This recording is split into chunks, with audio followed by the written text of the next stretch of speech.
Kai abokina wallahi gaba ɗaya maganar neman aikin nan namu ta ishe ni.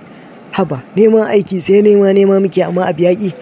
Digirin nan ga ta mun yi ta fresh digiri amma ga shi mun zo mun kare a yawon neman aiki yaƙi samu. Wato ni baka san ma me yake ci mutuwa ƙwarya ba. Duk gunda muka je neman aiki sai mu samu masu digiri sama da mutum 100. Kowa jiran aiki yake samu aiki amma aikin yaƙi samuwa. Kai abokina wallahi kawai bud zan saya. Wallahi bud zan saya kawai na fara fita tare da. Yaran nan ne ba. Ka kusan abin da yake ɗauka a sati guda? Kana wata maganar sati guda. Ka san ku abin da yake ɗauka a awa ɗaya? A duk awa ɗaya a kuɗin Najeriya yana ɗaukan miliyan 1.600 ne. A awa guda? Awa guda nake gaya ma. Sani yanzu abin da ake ciki da Messi da Ronaldo sun mika bukata suna so a biya su sama da haka. La ilaha illallah. Kuma biyan su za su yi? Mana biyan su za su yi mana. Ai dole na fara training.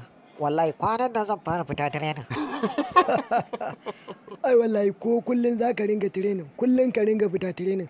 Wallahi ko a cikin club din anguwar ku ba za ta tafi da kai match ba.